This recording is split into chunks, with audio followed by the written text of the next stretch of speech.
Well, helping veterans achieve safety, stability, and fulfillment. That's been the mission of nonprofit Nation's Finest for more than half a century now. And this morning, their newly appointed CEO, Chris Flaherty, is joining us now to tell us more about the organization as well as its mission. Thank you so much for joining us today. Thank you, sir. It's an honor to be here. I know you've been CEO for just under a year, pretty much. What have you seen as far as being some of the biggest challenges that veterans face right now? Well, as obviously a veteran myself, just the transition back to your community is a recurring theme that many veterans, including myself, struggle with.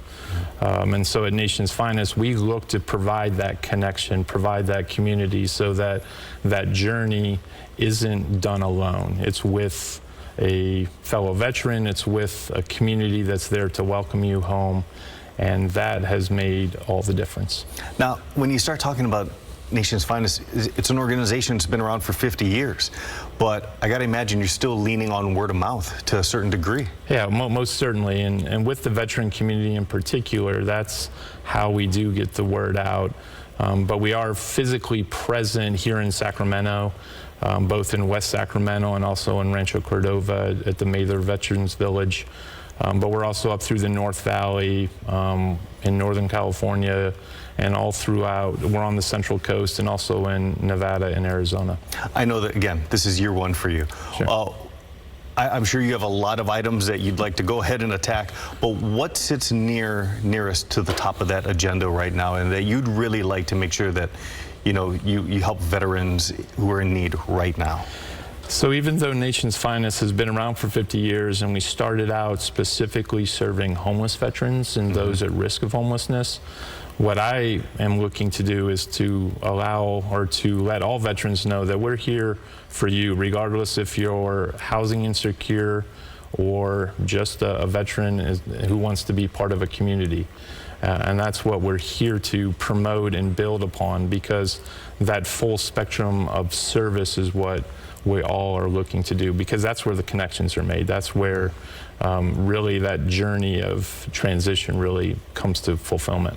Where do you find maybe some of the disconnect happens with folks who might even be in need of some of the services that you can help connect them with, but maybe they're just not, again, finding that connectivity right now? Yeah, I think a lot of it is just, as you alluded to, you know, there's that word of mouth, but just having a deeper understanding of what you're eligible for and what those benefits could be. So at Nation's Finest, yes, we'll connect you if you qualify for VA benefits.